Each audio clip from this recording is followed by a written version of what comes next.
All right, guys, welcome back to the show. We got a different type of show for you tonight. It's going to be a little bit different. We're going to go down some different avenues. But I have Josh, a.k.a. your drinking buddy. And we are going to go over basically his life in whiskey and his life in general. And we're going to talk about all types of things, everything from men's mental health to we might even get a little spiritual. Who knows? We'll see where it takes us. But first question I have for you, Joshua, was what kind of got you into the whole whiskey scene? Yeah, so I started in like craft beer. I always enjoyed a good craft beer. Right. And I don't know what it was. One day I just kind of lost the taste of beer. I don't like it anymore. I don't know what it is. I don't know how that happened. But I noticed that I started to enjoy whiskey and cocktails both. So I started in that round. And then within, I don't know, a year or so of that, the cocktails went completely out the window and it was just whiskey. Awesome. And then when did you decide, hey, maybe this is a thing where I could do like a YouTube thing? You know, I started with the cocktail stuff on YouTube because I felt like I saw a lot of really repetitive videos out there where you would see the same cocktails being made over and over again. Right. So I really tried to get really creative with it. And I feel like almost every video I made with cocktails was something completely new and weird and out there. First video I threw up on YouTube was a ham on rye martini with, I made a onion vermouth in that episode. And just try to be unique with it and fun with it. And then I would occasionally throw in a whiskey review. And I would notice people would actually watch those. And it was kind of getting to the point where I was kind of getting burnt out on the cocktails anyway. Right. So we just kind of slowly became a whiskey reviewer. Awesome. So little inside baseball. We are actually sipping on a whiskey tonight. We are drinking on the Found North chill filtered single barrel, as they say, not a single. It's a song. And this one is really interesting. It's coming in at 58.6% alcohol. And if you guys don't know Found North, we've both had them on our shows. They're great guys. They're making some really cool Canadian whiskey. So we're going to be sipping on that for the rest of the night. I'm drinking out of your drinking buddy, Glenn, and I'm drinking out of the Whiskey Shaman, Glenn. It was almost serendipitous, wasn't it? So you're doing a YouTube thing and everything's going and you're just like having fun with it, right? And then I noticed, I started following you a year or two back, maybe. I noticed that you said in one of your videos that you were going to try to make a video every day of the year. For 1 year, you were going to try it. What was the cause behind that? And did it work out? Yeah, so I figured I saw a lot of YouTubers getting big success in volume. And I knew that if I put a video out every day, that by the end of the year, I would double or triple my audience. And I think I tripled it by the end of the year. Wow. And I did do that. That did mean I definitely cheated a little bit. I will admit that. I did. I had my wife help me do some like silly whiskey type skit type things. Mm-hmm. And we filmed like 15 of those in one night. And that helped me for like 15 days or so. Right. And then we did that again at a certain point during the year too. So I was not drinking every day. I don't believe in drinking every day. But I will say that year did take a toll on me though, because usually I'd be filming like 2 episodes in a night. I'd put the kids to bed and then go into the whiskey room and film like 2 episodes. And by the end of that year, I was definitely wanting to cut way back on filming. Yeah. Because like, even for me, and I don't have a huge, YouTube following or whatever, but like I do 1, maybe 2 videos a week if I can, if I think about it. And mainly I'm doing like reviews from, gracious gifts from people that have came on the podcast or something like that. So it's like, I kind of feel entitled to do those, but also like, I want to do something different. And so like for you having to do that every day, that just, I mean, at first it's fun because you're like, oh, I could do this. I could do this. I could talk about this. I could have this. But then it turns into like, man, this is a freaking job. So now I did a lot of top 5, top 10 episodes that year too, so that I could fit more things in. Oh, what are we going to hunt in April? What are we going to hunt in May? Yeah. And a lot of bottle haul videos, a lot of, stuff like that, which people love. People, if you look at the YouTube algorithm, bottle hauls and top 5s are on the top tier of those because people live in FOMO, right? Because they want that bottle that you have. They want that. And they live vicariously through you to get that said bottle. So it's kind of cool. Like I've done a couple of top 5s and then I told myself I'm not doing that anymore because it doesn't matter. My taste is totally different than yours. You might try this great whiskey that I'm having. You might think it sucks. So I don't know what to tell you. So half the reason they do well in the algorithm, I think, is because you get a lot of negative comments on those videos. And then there's people reacting and engaging in the comments where people will start, arguing a little bit or, honestly, I think the YouTube audience is really great. I think the audience of my videos was awesome. It was just, occasionally on those videos specifically would be where you'd get the trolls out. Right. Because I've commented on a couple of other people's, top 5s or whatever.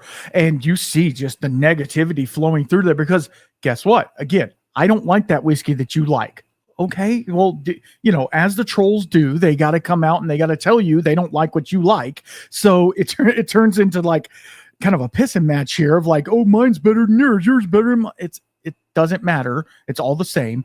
So, okay, let's fast forward a little bit. So you're blowing and going, doing this whiskey YouTube thing and acquiring quite a few bottles because you had to for the channel. Is that correct? Yep.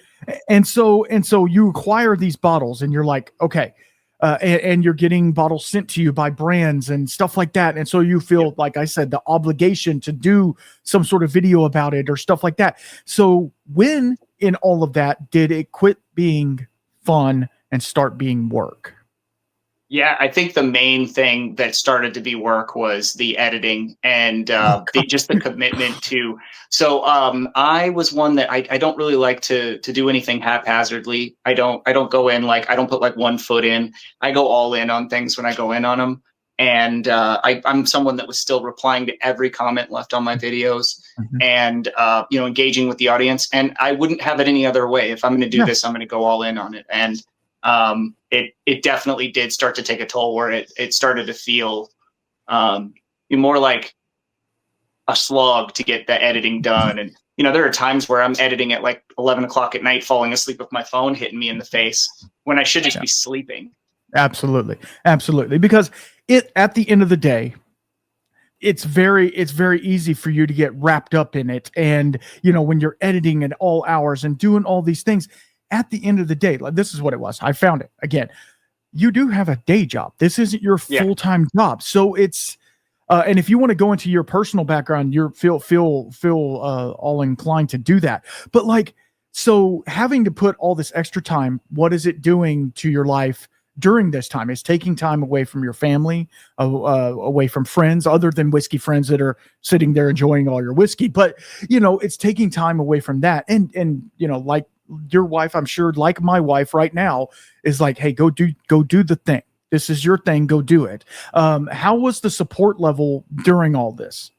Support level was great. My wife probably supported me more than I deserved, to be honest. But it definitely was a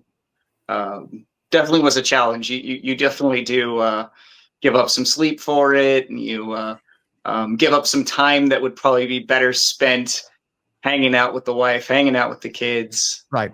Right. Yeah. And then you, and then you try and anytime you go somewhere, like you're going on a vacation or something like that, it turns into whiskey stuff, doesn't it? Yep. I mean, so like the whole time you're like trying to be, at a whatever, you're going on vacation to I know you went to Kentucky in one of those, and I'm like, you go to Kentucky and you're the whole time you're thinking about content, right? Yeah. Yeah, that doesn't go away fully. Like next month, or sorry, in a couple weeks, we're going to Denver, and I fully plan to go to Stranahan's. Oh, So absolutely. it's not Yeah, completely yeah. gone by any means. The whiskey's not gone, but I'm thinking of, you know, when you have that hat on of I'm this YouTubey guy. When you go to a place like Buffalo Trace, you're like, oh, I got to get all these still shots and do all this video instead of just absorbing the whiskey house in, you know what I mean? Instead of just being there and being present in the moment. And I feel like, I don't know how old you are, and we don't have to go there, but I remember back in the day, I'm an old guy, heavy metal guy, right? So I would go to concerts, and once they started bringing their phone up and recording the concert while you're there, that's where I lost respect for the people in the audience. I'm like, live in the moment. You're in the moment. You're watching the band. You don't have to. Yeah, I understand. I did it a couple times because I'm like, dude, this song, yes. But like, I don't know. There's something about that people living vicariously through their YouTube, it's Instagram, all of that stuff, and not living in reality. Did that ever affect you at all? Yeah, I would say definitely. I would definitely have people that would, mention in the comments or DM me directly. How did you get this bottle? Like I'm never gonna find this. That type of thing. And I do feel a little bit bad there that I review. I have a lot of unicorns. I reviewed a lot Right. of unicorns, and at a certain point, it does. There is a slight amount of guilt in the fact that I got some of those because of the channel. I got some of those because of the opportunities I created through Right. YouTube. And it's, yeah, I do feel a little bit, I did feel a little bit bad sometimes when I would post a video like, hey, which is better, Pappy 15, Michter's 20, or, those types of things where it's just crazy that I have the opportunity to try this stuff.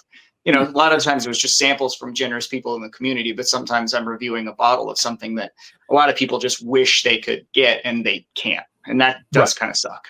Yeah. But at the same time, it's like, that's kind of why some of these brands push that towards you, because they're like, this is a one, not everybody's going to get this. And once you start developing a following of people, which sounds weird, it sounds weird to say it like that, but once you start developing people, it kind of puts you up on a little bit up on a pedestal, to where like everything, some people believe everything you say goes. And so how do you kind of get over that? I hate to call it an ego trip, but how do you get over that and kind of stay grounded where the whole thing, or did you personally struggle with that? I definitely feel like I did. I don't know if it ever came through in my videos, but I felt sometimes where I wasn't humble, or I was maybe bragging, or even maybe no one felt this way watching me, but I felt that way sometimes. And that's kind of the thing, right? Because like, even if it's just us feeling it inside, that's, that's saying something. Like sometimes I even feel that way, getting gifts from distilleries and stuff like that, which, I'm grateful to have. And I do say, if you want to, there's just not a have to, like there's some people out there that make you do these things, or they make you pay to come on their show or whatever. Like, that's never going to be me. I'm never going to be the guy that makes you pay, or you have to send over this, or you have to put me on your headline of your thing or whatever. Like, I just want a chance to talk to whoever wants to listen to me. And, I feel like you tried to convey that as much as possible, but you had some pretty big brands, in your back pocket, so to speak, didn't you? Like, Barrel, and a couple of other brands, were really supporting you, which is awesome. And how was Definitely. how was it like working with those bigger, I would call them bigger brands? The one thing that I would say I was very fortunate with is the people that did send me things, especially somebody like Barrel Craft Spirits. I didn't always love the stuff they sent me, Oh, and yeah. I was honest about my reviews, and they still kept sending me stuff, which it just kind of goes to show that it's probably more about press than it is about good press. They want to get the name out there, they want to get the bottle out there.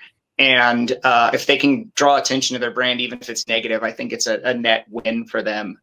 But yeah, Barrel was one that definitely, every release they were sending me a bottle to review. It was a great relationship. Wow.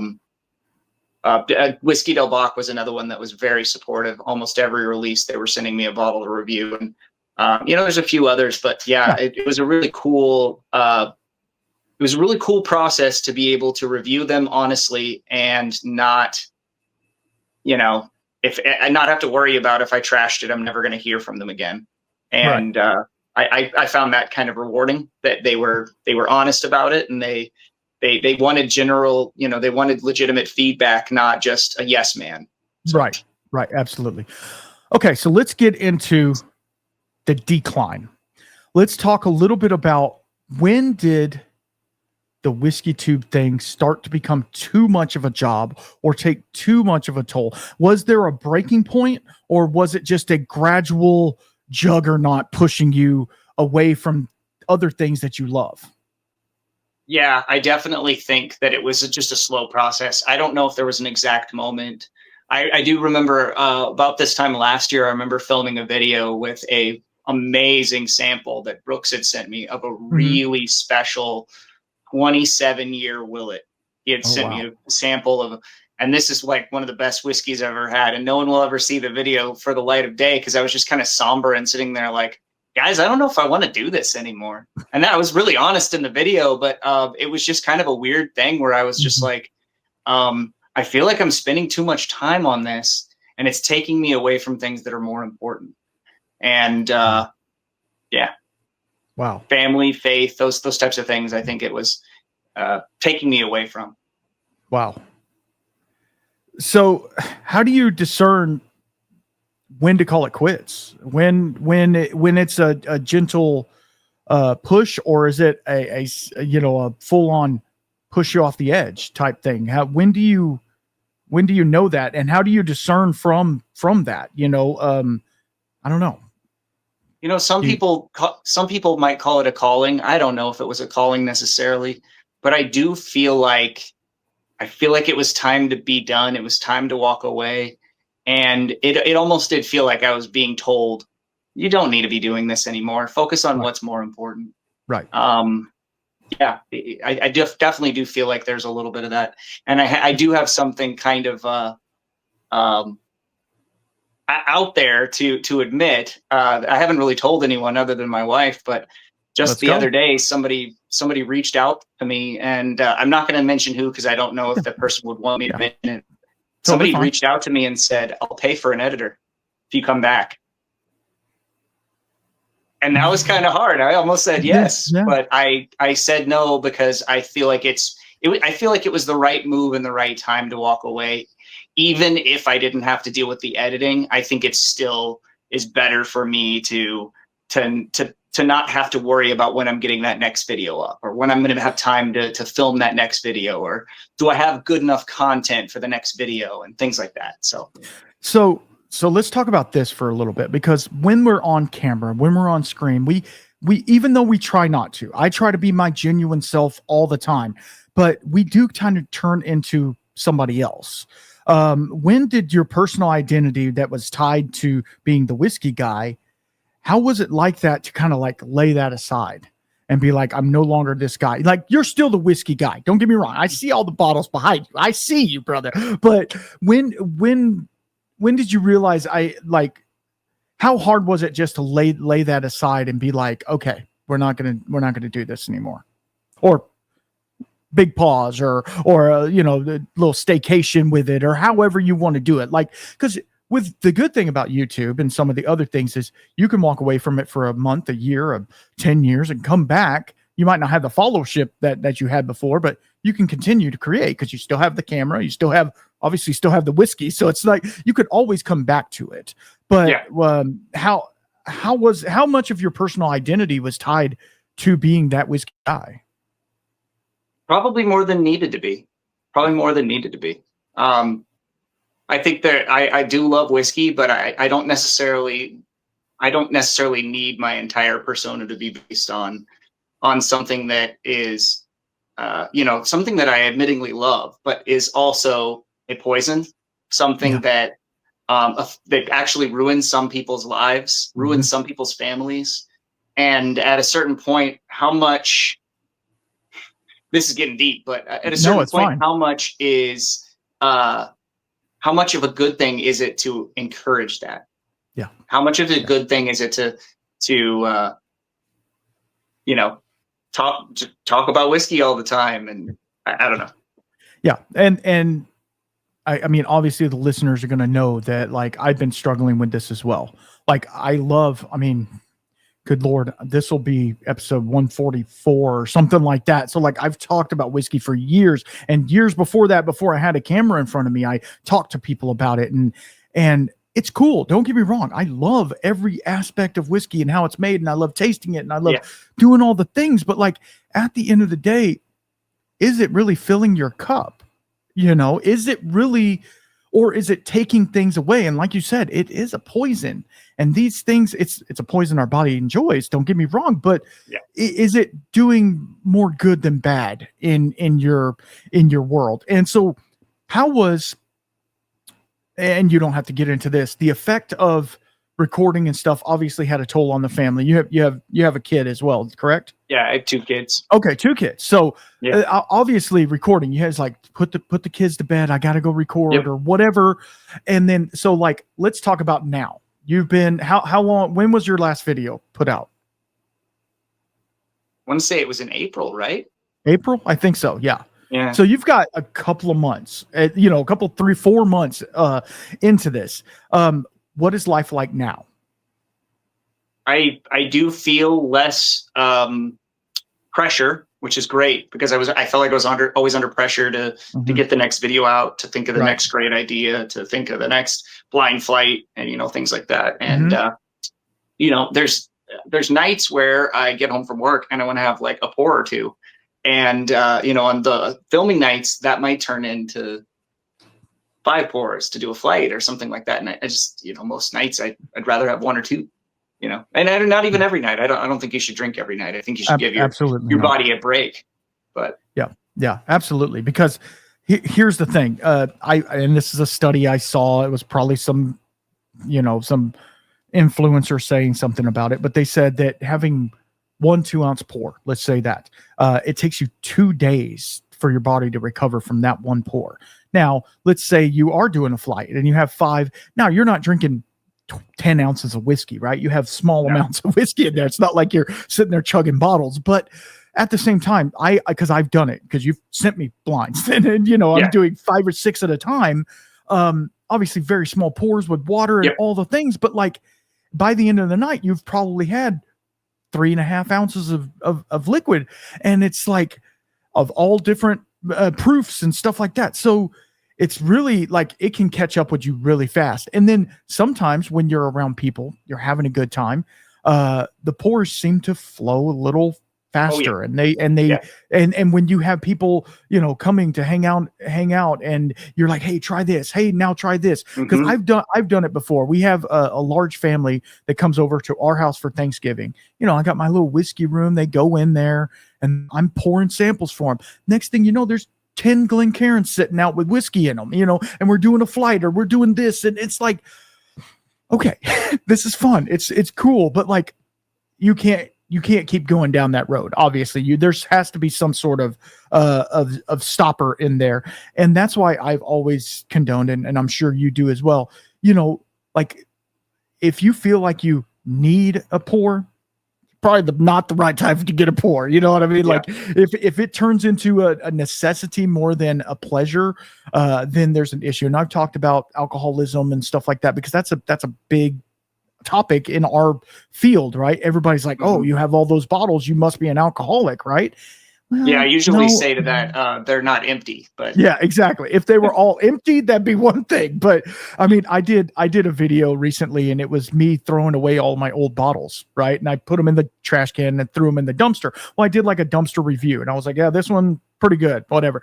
And everybody's like, man, you went through those bottles. I'm like, dude, this is like 6 years. I kept those stupid bottles for so long. I have a shelf right up here that had all this old whiskey on it that I had just got when I first started really exploring whiskey, like old school things I can't even get. You can't even get anymore. You know what I mean? Stuff, distilleries that have closed down and stuff like that. And they're like, man, you drink. No, it's not like that. And that's what I think, that's a misconception with whiskey people. Like they think that, oh, for one, you're drinking till you're passed out every night. and number two, you're just a drunk. Don't pay him no attention. Which I'm trying, and I hope everybody notices that I'm trying to kind of break that stigma a little bit. Which is awesome. Yeah. Which is hard too, because everybody's like, hey, let me send you this pour. I got a whole thing of samples right here that I haven't even started. I'm like, what do I do? How do I go through those? I mean, I don't. And so like normally, and this is just me personally, I don't drink until the weekend, obviously, unless I'm recording. Every once in a while, I'll have one during the recording, but and then if I do, I'll maybe have a cocktail and one pour, maybe, depending upon the night. Sometimes it might be two pours. Sometimes it might be one cocktail. Who knows? But it's just really, and that you see a lot of people out there saying, I went through this bottle, this bottle, this bottle, this bottle. And you're like, man, that's just, it's wrecking your life is what it's doing. So when you look back now, what do you see? Loss or freedom? Freedom. Freedom. Awesome. I was hoping you were going to say, I hope you were going to say, man, I really miss it or something, because that would kind of ruin my whole spiel here. So I saw you're pretty active in your Discord group, and I saw that there was a video or a post in there that you did where you went hiking with your son, I think it was, correct? Mm-hmm. Does not recording, not having to worry about schedules and all that, how much more free time does it give you to do things like that with your family and your kids and your loved ones? How much more time do you get from that? Absolutely. Like a ton more time. Honestly, a ton. Because on a Saturday morning like that, to be honest, I might have still gone hiking, but I might have also been like, well, I got a premiere at 8 a.m. Probably should do the premiere. I got to be there. And that's the sad thing. I mean, it's not sad, because there's people that make money at YouTube, and we can talk about that for a minute too.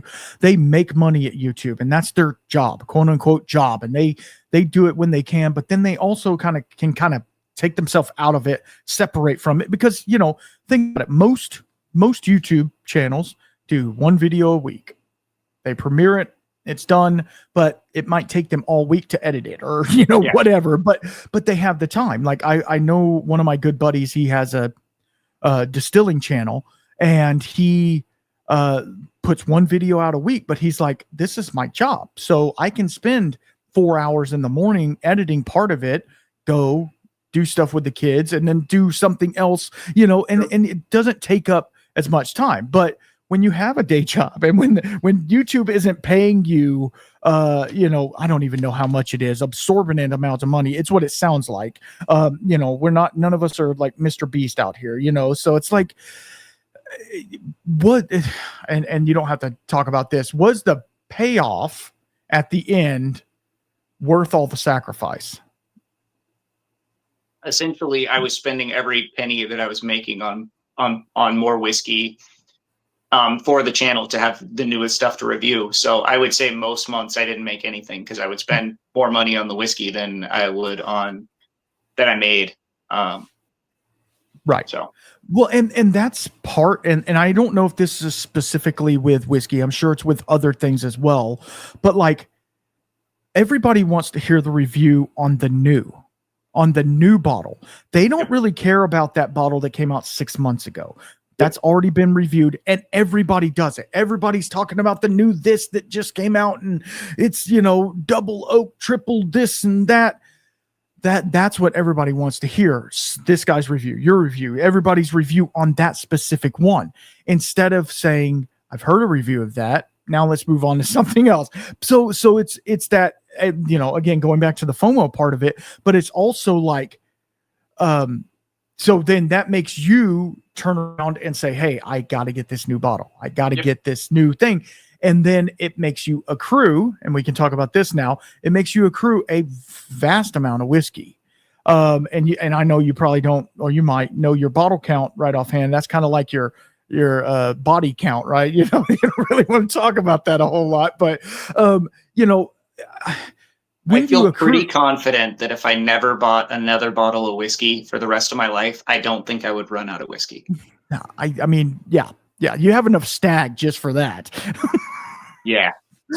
So, and I still want to buy a a special release here and there. Mhm, mhm, There's especially the craft stuff. That's the other thing too. Over the last year and a half, I really started to gravitate towards more craft whiskeys, mhm. and no one cares about watching those. I shouldn't say no one cares about watching those Right. videos, but they don't get nearly the hits of your Buffalo Trace videos and things like that. And Mhm. a lot of people don't like Driftless Glen or Corbin Cash or Balcones or Stranahan's, and Right. I do. I'd rather talk Amen. about those than Buffalo Trace. I Yeah. Don't get me wrong. I love Buffalo Trace too, Right. clearly, Right. Right. but Right. Right. Right. But that's the other thing, and we can go into this a little more if you want. But like the craft scene is struggling tooth and nail just to get out the door, and the quote unquote whiskey people are, yeah, we're talking about it, but like it's not enough. It's not enough to get them really seen because they don't have the marketing budget. They don't have all of the things, right? And so it really does take us saying, hey, this bottle's really cool. You need to check it out. But the issue, again, with a lot of craft is they're harder to find because yeah, they are very limited in their yep, regionality. So it's like, hey, here's another obscure whiskey you not going to find. It's almost like the unicorns as well, yep, because you're like, hey, you can't get this one either. So there's nobody's very over true. here. Nobody's over here reviewing Wild Turkey 101, but except the 8 year, but Yeah, nobody's reviewing Wild Turkey 101, a bottle that everybody, I mean, I've talked about it, everybody talks about it, but nobody does videos about it. Nobody does videos about the regular Maker's Mark. They always want the special edition, the cellar age, the blah, blah, blah. So, and that's what's kind of funny about the whole whiskey scene is we all, as whiskey lovers, talk about the craft and the different and the unique, but like we know that what gets the clicks and views and likes is this is my new bottle of Blanton's I bought. yep. It has a Definitely horsey knew on it. that I was definitely at a point in my whiskey career too, where I was making the videos that I wanted to make and not caring about what the algorithm really wanted, because the algorithm really wanted bottle haul. Well, I still did the bottle hauls, but Mhm. it rewarded bottle hauls, and it rewarded top 5 videos, and it rewarded reviews of that brand new whiskey before anyone else gets it. And Yeah. I knew that I didn't want to keep buying every batch of Elijah Craig Barrel Proof and every batch of, all of those things. And I knew that I didn't really want to keep doing those. So for the last 6 months to a year, I was making mostly blind videos because that's what I enjoyed making. Right. And I watched my channel not grow at all. That's another thing too, is I knew that I wasn't going to be following the algorithm anymore, even if I continued. And I knew that would mean stagnant growth, because you have to chase the algorithm if you want to grow. It's Yeah. how it is. Yeah. And you have to, I watched some, key point algorithm finds and stuff, and you have to do this certain hashtag on this certain Thursday afternoon at 2 p.m. or whatever. I'm like, bro, I'm going to release it. If you like it, you like it. If you don't, you don't. And you got a pretty good following through everything that you did. I mean, you know, what, 20, 17,000, something like that. Enough. Just under 15,000 Just under subscribers. 15. Yeah. Okay. I think So, I ended up about 3 million views. okay. So, I mean, a lot of people listening Yeah. and watching and, just kind of tuning in. But at the same time, there was a couple of people that needed it a little bit more, including yourself. The time, just the peace, the calm from that, and then the break, the mental, just kind of like, okay, I don't have to worry about that. And that's another thing, kind of like with me doing this, is like, I want to talk to people that I don't have to worry about it. Like, I don't have to worry about, scheduling or anything like that. I just go on, do my thing, and I'm done. And that's what's pretty cool about a lot of the guests that I've got on recently. They're just like, hey, whenever you're ready, let's go. So I don't know. It's like a calling. It pushes you one way and it pushes you the other way, and it's that balance in the middle. But at the same time, it's really hard to balance that while still living life and doing all the other things. So let's talk about how do I phrase this? Do you think about returning back to doing videos and stuff like that? No, I don't think so. Yeah. Yeah, So. I kind of thought so, but because you see, and if I'm putting words in your mouth, please tell me, you see the other end of it, and you see the time gained and the, I hate to say it like this, the sense of calm in the family, and you're not as stressed. You're not as not that whiskey's not supposed to be stressful, guys, but you're trying to make a deadline or something like that. You're able to go and just enjoy whiskey now. Yeah. And so tell us a little bit about besides the whiskey we're sipping on tonight. Tell us a little bit about some of the whiskeys that you've been enjoying recently, since you've been not having to worry about prying eyes covering your tasting notes and stuff like that. I mentioned two of them earlier, but I am straight up loving Corbin Cash and Driftless Glen. I think those two have really come up for me as being maybe even top 5 distilleries for me. I am loving what they're doing. I think that especially in the rye department, those two distilleries are delivering better ryes than basically every legacy distillery except maybe Jack Daniel's. Right. I think that if you can get your hands on some single barrel, preferably store picks of Corbin Cash or Driftless Glen, they're fantastic.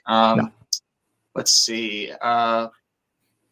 Definitely digging just more. I'm trying to do more single barrels rather than annual releases. So that single barrel is more unique to me. It's more. I've noticed that I think to my palate, I would enjoy a single barrel more than a batched product, unless it's something really special that's batched. Right.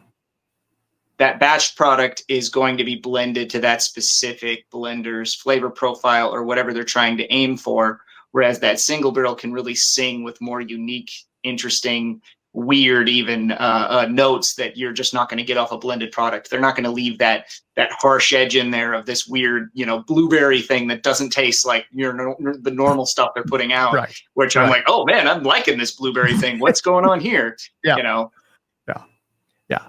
No, that is so true, because and I think that's how your whiskey journey goes. Like you start with the basics because they're basic, and you got to get a profile for them, and then you're like, okay, now I need to find some rare stuff because that's what everybody's going for. So then you find the rare stuff, and you're like, yeah, it's good, but it's hard to get and it's really expensive, and it makes you not even want to open it because it's like $1,000 bottle or whatever. So then you're like, okay, let me find something else, and then somebody gives you a sample, or somebody says, here, try this, and you're like, what is this? Oh, it's a craft distillery out of California, and you're like, oh, okay, cool. And then you're like, whoa, it blows your mind because it's so different than that normal profile that you're used to.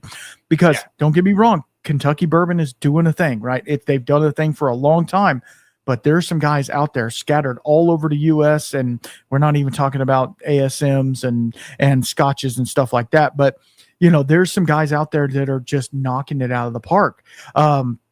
So it's really cool to see. There's a love for both. You can love the legacy brands and love all the things that they're doing, because they're trying to catch up with the craft guys, because they see the craft guys have this kind of like cult following, and they're like, oh, I need those guys too. And so they're coming out with single malts and special releases and all of these things that are like one-offs, which are cool, but they're still not hitting the mark as of right now. They might in the near future. I know that Claremont Steep was a horrible failure to me. A horrible failure. But I would say, I don't know if this is a hot take or not, but I don't know if I have tasted an American single malt from any legacy distillery that is worth its price tag, or even close to being as good as what's coming out of Balcones, Stranahan's, Whiskey Del Bach, Westward. They're just delivering so much better than what the legacy distilleries have given us. And because I think, and this is just from experience, a lot of those people came from beer brewing backgrounds. Yeah. And so they treat the barley differently than, say, a Jim Beam. They're going to come in there and it's a commodity grain. They're going to dump it in there. They're going to make a product and they're going to put it in a barrel and they're going to give it to you. And it's fine. It's single malt. Just drink it. Whereas the craft guys are like, no, we need to worry about temperatures and we need to worry about the yeast we're using. And are we going to put some, some acid malt or some weird malts in there to kind of change it up a little bit? And they're more concerned with the profile of it.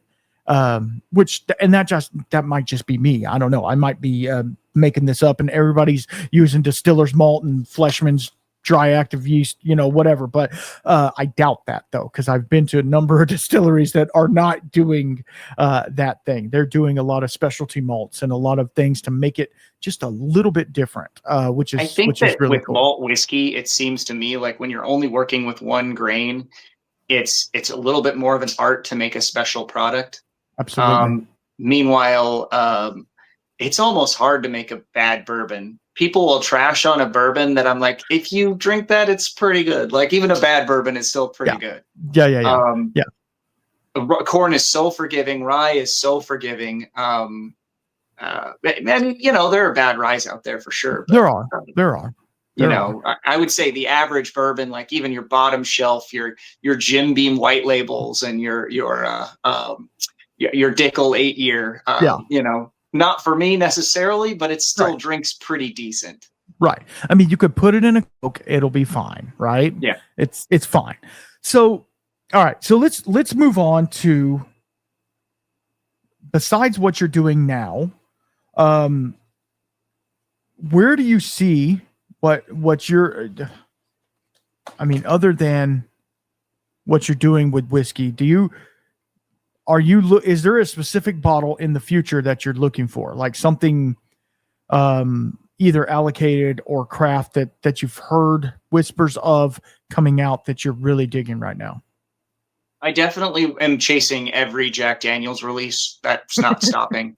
That won't go away. But other than Jack, I don't think there's any mainline distilleries that I'm still going to be hunting like I was before. And I would say for me, it's more of the craft stuff. So I'm looking forward to trying more Detling and trying more. I know I've mentioned Corbin Cash about 3 times now, but I want to try more Corbin Cash and, some of those smaller distilleries. I think that I'm curious what Outlaw is going to do with Adventurous Stills. I don't know what's going on there. I'm very curious what's going to happen with that. I'm trying to get Tyler on, but it's difficult. Yeah. So I'm curious what they do with that, because I liked what Adventurous Stills was doing and no one was talking about them. No one was even aware that they existed, even in the city that it was being distilled in. Right. And Outlaw wasn't the biggest brand. It's not like they're a huge brand. So it's just, you see that a lot. A lot of these distilleries are getting eaten up, and that's fine, because as long as the product, now I think with Outlaw, the product, they're totally it's not even Adventurous anymore. It's their Outlaw brand now. And I saw something, and I don't know if you've followed them, and this might be a hot take, that JT Mellick now has a second Instagram, which is completely different than their original. So don't know if there's something going on there as well. But it's so strange, which this might get into, call it conspiracy if you want, but these brands, once they start making the craft brands, once they start making a little money and making a showing and people like them, Diageo steps in and says, hey, I really like what you're doing. I have all of the money. Here is all of the money. Take it and keep doing what you're doing, but we're going to just absorb you under our umbrella.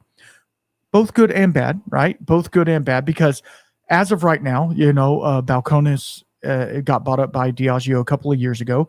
I've not seen a drop in their quality. Yeah. The only thing I will say about Balcones is they do not advertise. Like, they put a post on Instagram every once in a while, but they don't advertise. But they really, their core products, they have their core products, and that's pretty much it. They do have special one-off releases. I know they're coming out with a Cataleja 2 now, which is 100% peated malt. Did you see that? Whoa. That's gonna be pretty crazy. But I mean, that's the thing. They get kind of gobbled up by these larger companies, which I'm not saying is bad or good. I definitely think we saw an absolute ton of that during the craft beer boom. Mm-hmm. Every craft beer distiller or craft beer brewery that was doing well seemed to be bought up by the big guys, gobbled up. Mm-hmm. And I don't know how much of that contributed to the demise of craft beer, but craft beer is virtually dead. I mean, it's an industry that's a fraction of what it was. I feel like seltzer is a much bigger category than craft beer now. And the domestic brands and the imports that have been around forever, I think they just gobbled up all of that market share. And even though, like, I'll give you an example. Here in Arizona, we had Four Peaks Distillery. I really liked their stuff back when I enjoyed beer. They got bought up by Anheuser-Busch. They didn't change anything. In fact, they were given more free reins to make even wilder stuff. That's and awesome. they're a big brand now. They're doing well, and I think they're doing well because they have that big brand as a crutch. Mm-hmm. And if they didn't, I don't think they would have been able to stay afloat. Maybe I'm just speaking out of my right, but speaking out of both sides of my mouth now. But I feel like that really helped their brand in the long run being partnered with that. And it does seem like there is at least some of a whiskey dark ages coming, maybe not as big as the last time, but all of the distilleries are reporting dwindling numbers. I think that we will, I mean, when no one is buying, I mean, sorry, I'm saying and but a lot here. I'm having trouble getting my words together. But, it's all good. But basically, I feel like they've reached a tipping point where most whiskey consumers have all of the shelf available stuff. Mm-hmm. And if we don't have it, we probably didn't want it in the first place. Right. And a lot of those bottles aren't bottles that we're going to want to replace when they're gone. And I think that is going to be really bad for the whiskey, industry long term. Yeah. I'm not loyal to one brand. I'm loyal to 75 brands. And, if all the whiskey community is like me, that's not enough to go around. Like some of these whiskey distilleries will close because of this. Right. And now we know as a fact that the legacy brands, they'll be fine because they just have such a presence in the liquor store. And there are those people that go in there and get their handle of Jack Daniels and walk out. They don't even look at anything else. But also, like, everybody is seeing declines. And I've seen it over and over again, foreclosures and bankruptcies on these fairly large distilleries, and then lawsuits on other ones that were doing astronomical numbers on their things and buying houses in Martha's Vineyard instead of putting it in the distillery. And it's like, what are we doing? Right? What are we doing? These people are treating whiskey like it's a multi-level marketing scheme, and they're just taking it, putting Dickel juice in a bottle and saying, hey, this is from my grandpappy's grandpappy, drink it. And that's not what whiskey's about. Whiskey's about the journey. It's about the story behind it. And I feel like you in what you provided on YouTube, it was a story as well. You always like to storytell about the said whiskey and bring a presence of history behind it. And I really enjoy that. Okay. So we had talked off camera, of course. You had actually sent me over a blind, and you said that maybe we could do it tonight. I'm feeling a little adventurous. I drank a bunch of water, cleaned out my glass real good. So if you don't mind, I'm going to open up this and do a small taste of it. It just says blind. So we're going to go into it. I don't remember which ones I've already done. I don't know what this is. Okay, well, this is going to be fun then. This is going to be fun. And then maybe I'll give you a couple tasting notes, or maybe you can find it, and then I'll rip it off, and maybe you can pour it. How about that? Oh, that's I suspect funky. I might know what it is, but I don't remember exactly.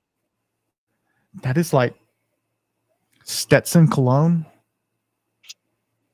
It's like, it's leathery, but like How dark is it in the glass? It's fairly dark.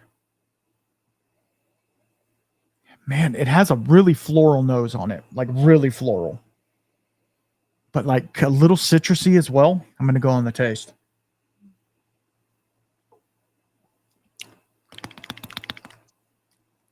I think I know what it might be. That's grain forward. It's not off-putting. It just kind of hit me weird. It kind of does at the back end. It kind of washes out. It doesn't have a whole lot on the long finish, but the flavors that are there are really nice. I'm going to say it's a, man, hold on. Is it a rye? It might be a rye. Let me, hold on.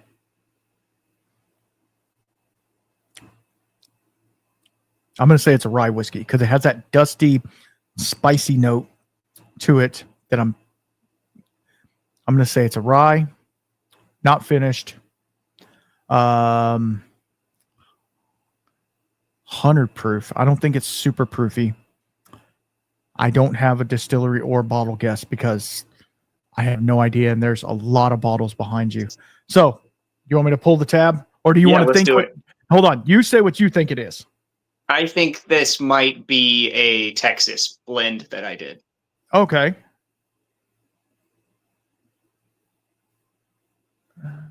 Homemade birthday bourbon. Oh, okay. That's this guy.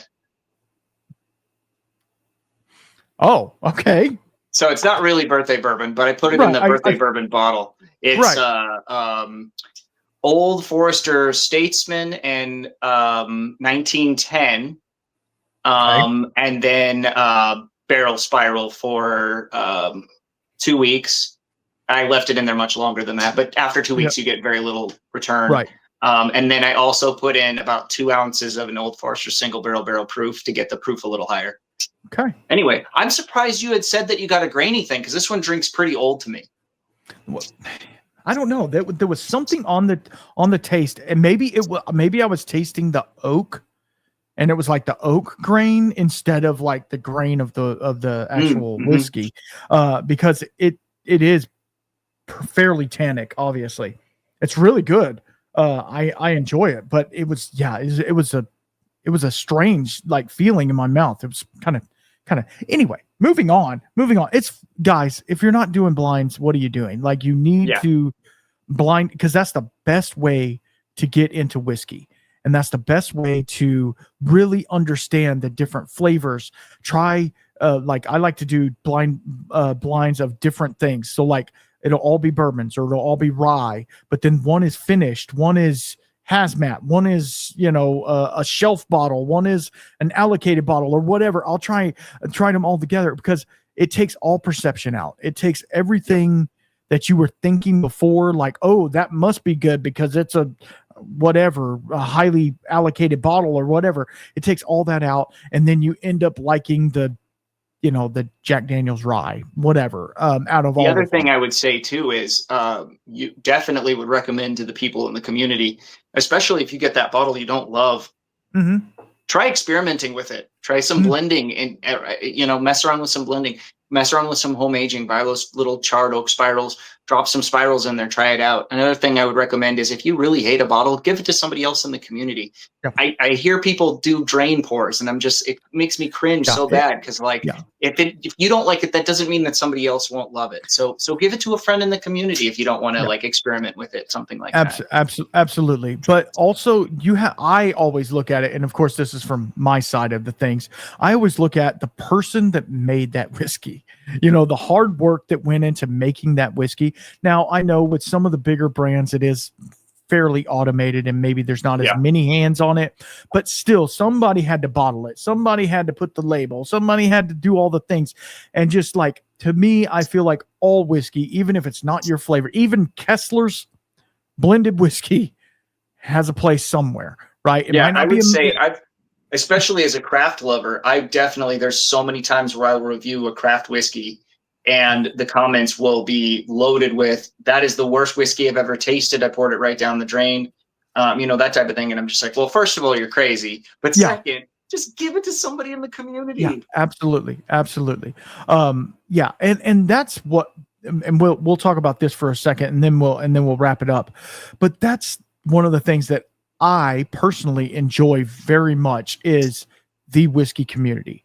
Now, there is some people out there that are haters, and they're going to hate, right? Haters are going to hate, but the whiskey community in whole is so generous and so knowledgeable, and they will tell you, nope, that actually was 52% corn, not 51% corn. They will let you know, and they will not calling you out, but just for your record, they will let you know. And just the wealth of knowledge and the wealth of generosity, and just people being cool and being like, hey, you like this? Well, try this and try this. And it's it's like the Netflix of whiskey. It's like, you might also like this. So I don't know. It's like, get out there, find a community, because there's different communities inside the whiskey world. So it's like, find the one that you're in and just go with it. Like, I was really big into the whiskey tribe. I don't know if you've ever seen any of this stuff. I was really big into that for a while, because it was funny, it was stupid, there was a lot going on, and then there was some knowledge in there, and I was like, all right, cool, I can do this. I feel like my palate, whatever, has evolved from that now, and now I'm more into just doing my own thing, doing blinds, watching people's live streams as they're, giving away stuff. And hopefully I win whatever bottle of that they're trying to do. I put a $2 donation. And that's the thing. Everybody supports each other in the community as well. Not only physically, but with likes, comments, shares, monetary sometimes, and it's really cool to see these people giving back to the community, and just trying to keep it alive as best as possible, and not hating and not being judgmental and not bashing you just because maybe I like Malort. So what? I don't. I'm just, to be honest, I do not. I've never had it. I'm very curious, actually. It is like, how do I explain it? Have you ever you've had Jägermeister, right? Yeah. Okay, if you dipped Jägermeister in like black tar heroin, no, maybe not that, but in like anise, which is anise forward, but like not anise, but anise. You dip it in there, and it's not good. I could drink it. It's not going to make you puke. It's very bitter, right? Like, it's a digestif. So it's like very bitter, and it's actually good for you, but whatever. It's supposed to coat your stomach and help you with aid with digestion and stuff. But people do like punishment pours for it or stuff like that. But anyway, and actually the distillery that makes the Malort actually makes some good whiskey too.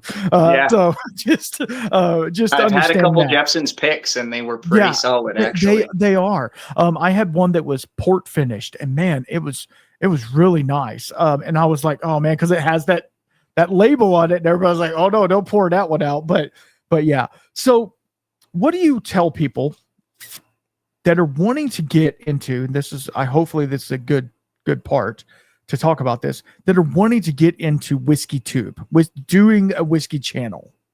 What do you say to them?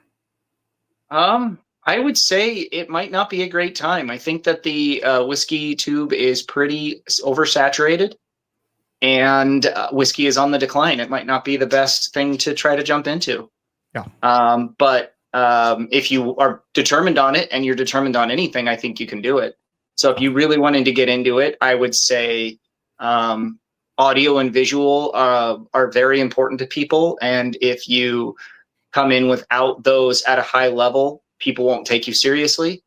I would say there's a strategy that people use where they watch a ton of content in that whatever they're going into, and leave a ton of comments on all those channels. So all of the people in those comment sections see your comments and come to your videos. I can definitely say that is something that will help build your brand. And I would also say stick to one avenue. If you try to do TikTok, YouTube, and Instagram, and X, and everything else, you won't be able to produce the content for all of them, and you'll end up not being able to produce content that people want to watch at all if you're trying to do for everything. I would say stick to one, and YouTube is the easiest one to make money on. So I would say YouTube is the way to go. But right. Awesome. I mean, it's either way you go, it's a hard road, because you have to just, I mean, it really is getting lucky. Like it's winning the lottery. Because if you find a video that hits, it hits. And there's people that do one stupid video of them dancing in a basement and they get 1 million views, but yet we're over here grinding, actually trying to put good content out. I get 2 likes. What is going on? No, but Yeah. and that's the whole thing. Like, just stay grinding, stay doing your thing. But if it's not filling your cup, then maybe it's not for you. Yeah. And I don't know. It's sad, and it makes me happy at the same time for you personally, because I know that you would not step away from something that you enjoyed if there wasn't a reason behind it, right? Yeah. So I want to thank you so much for coming on here and open up your heart, sharing your story, not just Thanks for about having leaving, me. not just for leaving something behind, but also stepping into something greater. Your obedience, your honesty is a reminder that following God isn't always easy, but it's always worth it. And if you guys listening right now, maybe you're standing on a crossroads yourself and you haven't quite felt that nudge, let Joshua's story here be the proof that you can trust in him, and your next step, he will always take care of the rest. So if this conversation stirred you into something, share it with a friend, subscribe so you don't miss the next show. And until next time, keep your spirits up. Peace.